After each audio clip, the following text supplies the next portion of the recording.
It's time for Ask Dale Anything, the show that answers your most perplexing questions with profound answers from one of the top transformational teachers and leaders on the planet, Dale Halloway. I'm your host, Mickey Manning, Dale's left-hand person, as I like to call it, and I've never heard a question that he can't answer. He's been doing this for over 40 years now, and he truly has an answer that's profound and helpful on any topic. So with that, let's get into today's question. Ashley sent this question in, and she asked, you talked about sabotage earlier and self-sabotage, so I think this is a perfect question. She says, what's the fastest way to end the cycle of self-sabotage?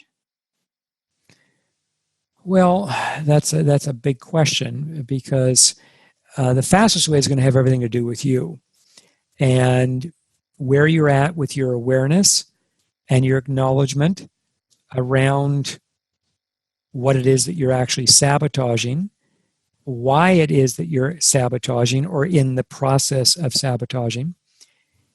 And then the last piece is to be able to get in there and transform, heal up, resolve, correct, whatever word you want to give that, those dynamics that are coming from inside of you, as in some part of your own shadow, coupled with your ego, that's in there attempting to sabotage some part of your life that you've now acknowledged, but you've also in that acknowledgement, like, I don't want to sabotage this. I don't want to sabotage my marriage. I don't want to sabotage my relationship with my daughter or my son, or I don't want to sabotage my business or my career or even my finances or my financial portfolio, or I don't want to sabotage my health or whatever it is. So you got to really pinpoint it, because sabotage,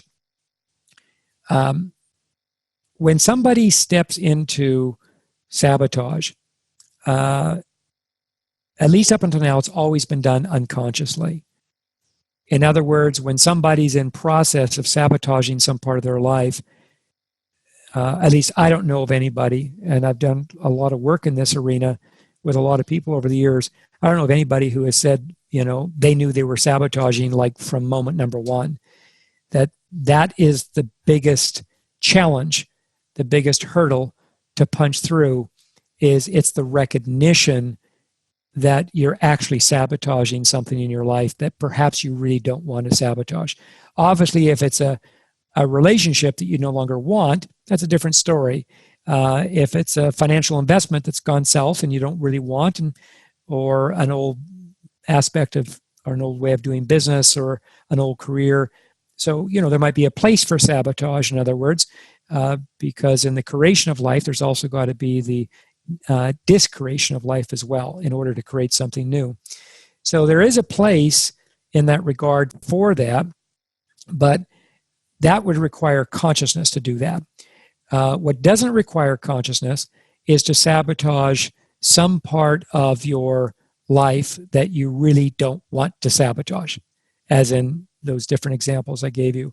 So the quickest way, how quick can you get it?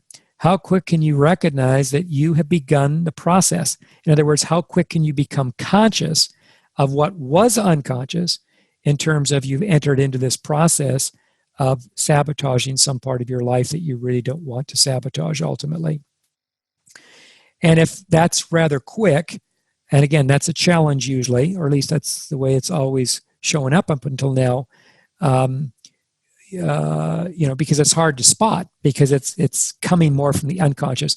When somebody steps into a process of sabotaging behavior, there's already been a buildup within them unconsciously. In other words, nobody starts to sabotage someone or something in their life like overnight. That just doesn't happen that way. It's like nobody has a heart attack overnight. That's an impossibility. There's got to be a lead up when something that significant starts. So whether it's a heart attack or whether it's a sabotage of some part of your life that you really don't want to sabotage, there's got to be a lead up phase.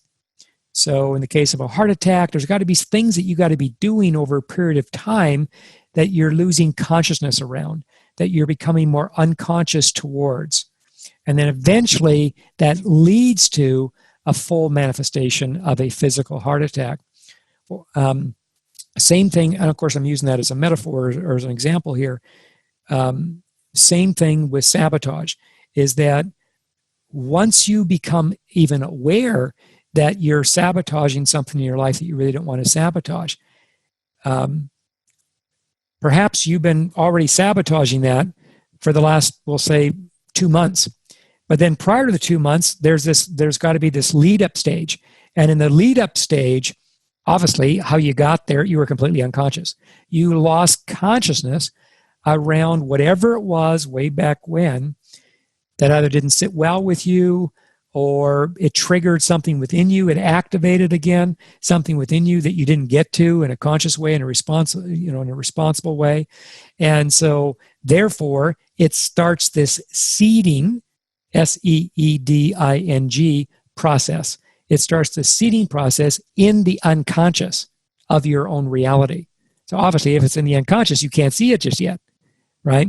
But nonetheless, it's now been seeded. Then you do a few other things. And of course, while you're doing this, you're not even aware of that that's what you're doing. Again, this is all part of the unconscious lead up to where at some point now it becomes more visible.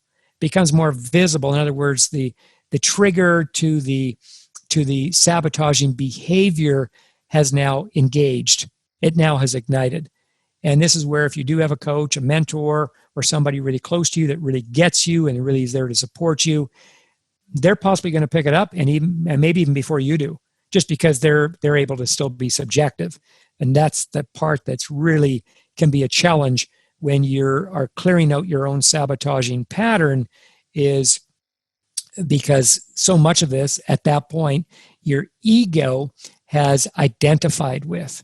And once your ego identifies with, what that really means in psychology is you lose your ability to be subjective to it. You become more subjective to it. You lose your ability to become objective. And this is where somebody outside of you, as in that coach, mentor, teacher, or guide, could be a very dear friend, but somebody who really understands what's going on here, and then more importantly, really gets you and really sees what you're up to, and then whoever that person is, they possibly start to bring it to you as a way to illuminate it. And so, if you're in that awareness that maybe I am sabotaging something, then you're going to take heed to that person's insight, to that individual's illumination or wisdom that they're imparting upon you, where they're seeing something, they're just simply bringing it to your attention. They can't clear it for you, but they can at least bring it to your attention, because that's where the magic really starts, is as soon as you're able to see it, as soon as you're able to spot it, and then to now really quicken this process, then you've got to own it. Then you've got to step in and really acknowledge this and own it, because that's going to be your inroad into uncovering where does this come from. Because again, when you understand that lead up process, and however long that lead up process has been going in, there's going to be, if you will, benchmarks along the way that you're going to have to, if you were in last week's Elevate call, you remember me talking about the unwinding. We're unwinding. Well, this would be a good application for those teachings that I imparted in the most recent Elevate call. That this is where that unwinding experience comes. But the unwinding or uncoiling experience can only happen to the degree that you're aware of it. It can only happen to the degree that you recognize, because until you recognize it, you can't acknowledge it. And it's only when you start to acknowledge it, that's when the juices start moving in this, shall we say, healthier direction or more positive direction, where you end up clearing out that sabotaging patterning or dynamic, and especially if it's towards something in your life that you can genuinely say, no, I do not want to sabotage this at all. I want to keep this in place. If anything, I want to clear up this sabotage, and then I want to get better at enriching this part of my life, as in my relationship with whoever this person is, or my relationship to myself, or my health, or finances, or whatever that might be. Does that help? Help me. Good. Good. Dale, I don't think it's going to get any better than that today. All right, everybody. Thanks so much for joining us.